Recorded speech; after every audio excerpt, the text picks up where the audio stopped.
Hey YouTube, Matty's8012, Team JMT, coming to you guys with my deck profile of my dimensional windups. This was the deck that I was going to be playing at the Louisville Regional, but because of work now this weekend, I will not be able to go. So I'm going to go ahead and give you guys the deck profile instead of being able to give you the local or the regional track like I was intending on it. So let's go ahead and get into this.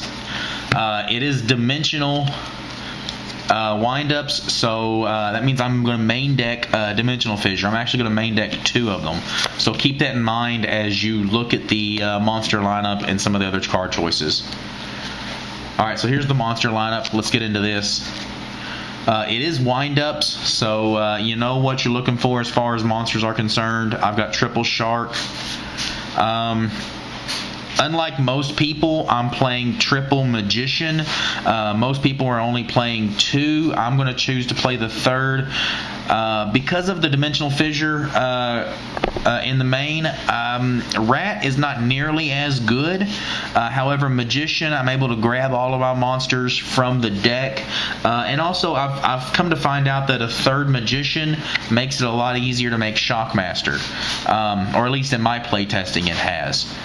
Alright, so Wind-Up Rat, quite possibly one of the best monsters when it comes to windups. However, because of my choice to run Dimensional Fissure in the main deck, Rat is not nearly as good at 3. Rat at 2 is very consistent. Your monsters still go to the graveyard when they are materials on an Exceed monster, and of course that's mainly what you make out of this deck.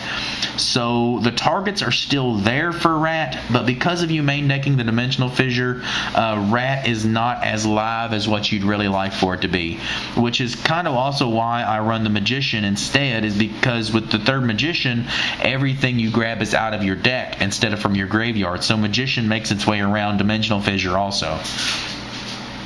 3 Wind-Up Rabbit. You really don't need 3. You could really build this deck with just 2 Rabbit. I've come to find out that whenever you get to one of them, I mean, he dodges everything. Anything that your opponent tries to use to get rid of him, he dodges it. So he's always there unless you use him to Exceed with. And if you Exceed with him, I mean, you still get him back with Rabbit or with Rat, and just still make plays off of that. So he's almost always there. Once you draw into one, you've always got him. So I really feel like you only need 2. I guess I run 3 just so I can see it more often, but I may be dropping that down to 2. So there's the wind-up part of the monster lineup. Now let's get into some of the other stuff. You guys know me. It's anti-meta, so I've got to play anti-meta cards. So to start it off with, you have 2 Thunder King. If you guys have played in this meta at all so far, you know how bad Thunder King wrecks everything that everybody is trying to do right now. Thunder King is just too good. I main deck 2 Snowman Eater. He has a lot of synergy with the deck because of his level 3. It makes a lot of my plays a lot easier because I already have the level 3 on board to use as Exceed material. So he's great in that aspect. He's also 1900 defense, which allows him to stick around, get past my opponent's Thunder King, and get past some of my opponent's other plays that they're going to make. He also eats stuff, which is always good. Anytime that I can eat something off the field and not have to actually deal with it, makes my game a lot easier.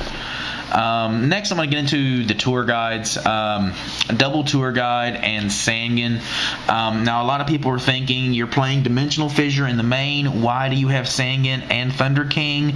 Thunder King can't tribute to negate, special summon, and Sangan can't search.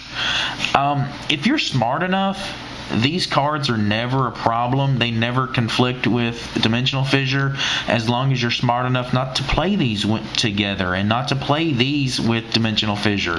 You know, as long as you're not an idiot when you play the game actually is a lot easier than what you guys think. Next, probably the best tech card that anybody could run. Neo-Spacian Grand Mole is my personal bouncer. I love this card. It's quite possibly my favorite card out of all of them. Actually, it probably runs neck and neck with Doom Caliber Knight. But in the Girga matchup, is so hard because at any time they can explode just as much as you can. But one of the biggest plays that they have, it sounds kind of dumb, but they just set their Girga armor and then set some back row, and like that's their biggest play to start off with. Well, with Grand Mole, you just summon him, attack the armor. It doesn't flip; it just bounces back up, and you're able to just continue to try to draw into your combo pieces. And while you're doing that, they're just like, okay, set armor. Oh yeah, Grand Mole bounce.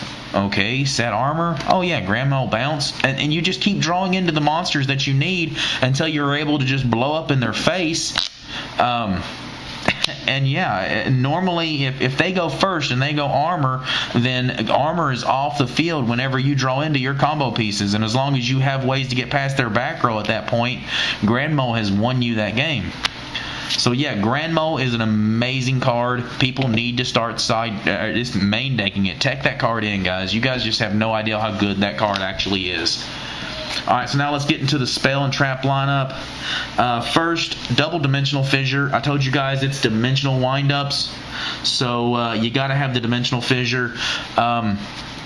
It doesn't hurt you as much as you think it might, just because all of your big plays are made off of Exceed summons, and if you Exceed summon the monsters and under, the materials go to the graveyard still, because they go to the graveyard as materials and not monsters. So any of the plays that you want to make, you can still make off of Rat and whatnot, because the monsters still go to the graveyard. So you can still make all of your plays around Dimensional Fissure. You just got to be smart about it again. Only double Wind-Up Factory. I kind of want to max out on this card. I really feel like I need to be running 3. However, when I look at my monster lineup, I'm only running 11 wind-ups, and I'm kind of thinking about dropping that down to 10. And I don't really know that I have enough targets at 10 to really make it worth playing 3 of them. However, I do realize whenever I get this card out and I get the search off of it, I win that game. I don't think I've ever made a successful search off a factory and not won that game. So this card is way too good not to be playing at 3. However, it's just not that consistent for me at 3, just because I don't have enough targets, especially if I don't draw it early. If I draw it late, it's dead to me, because if I already get my playoff, then my deck is kind of thin of wind-ups and I don't have any targets for it. However, most of the time, if I've already made my big push going into Shockmaster or an OTK, I've already won the game, so it really doesn't matter if I draw into Factory. But that's just my thoughts, guys. I'm running 2 just because I'm running low on targets.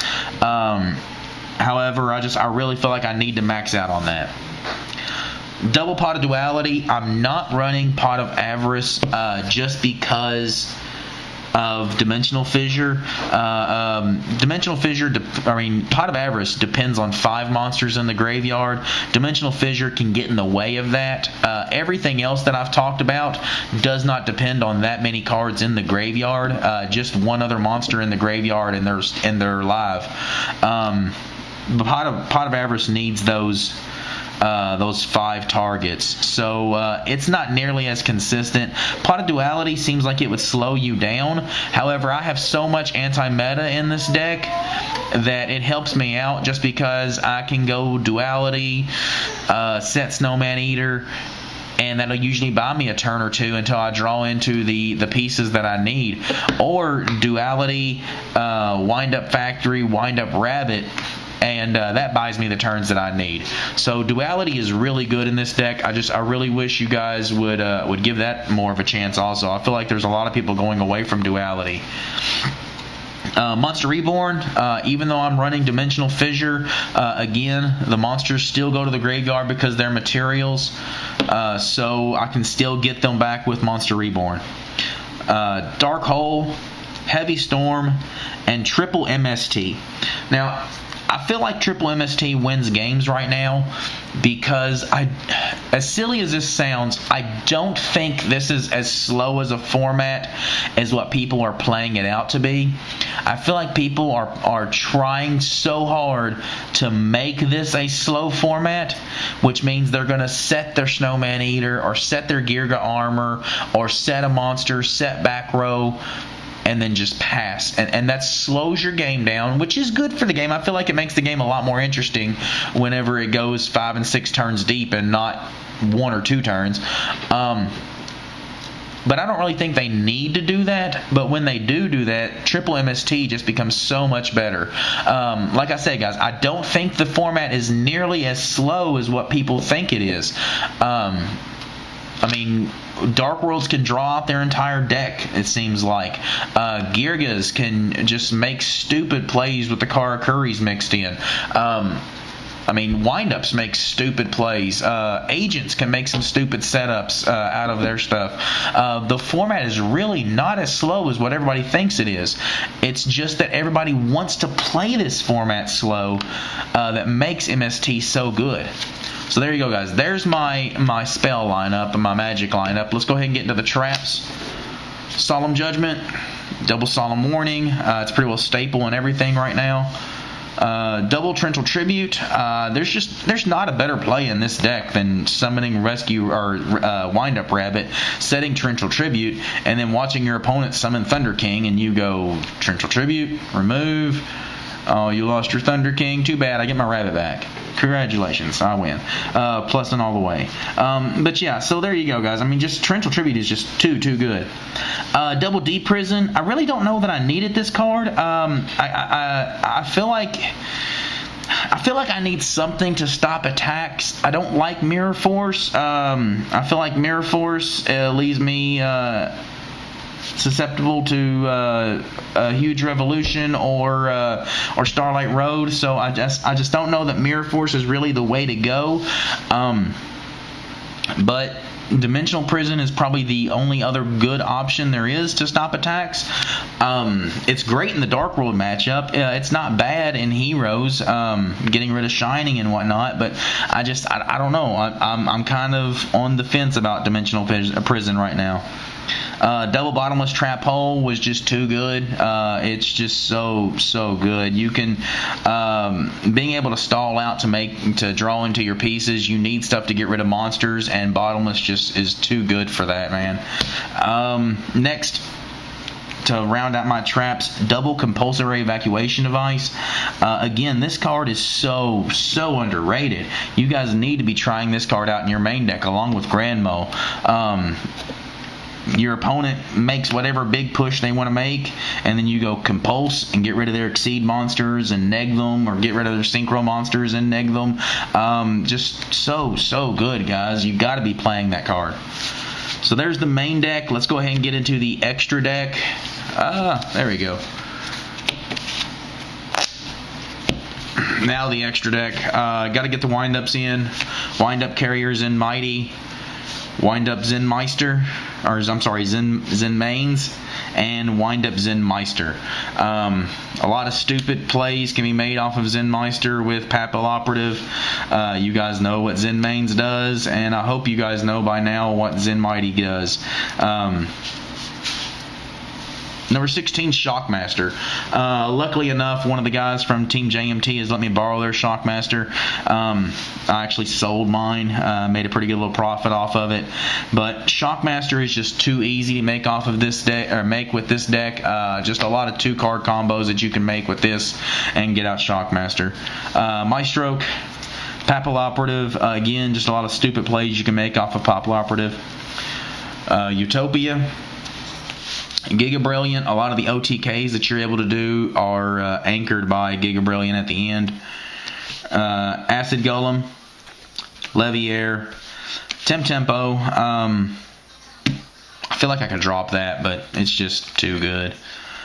Number 17, Leviathan, Tyrus, Adrius, I do not have a wind-up Zenmayo. That's why those are the only ones I have.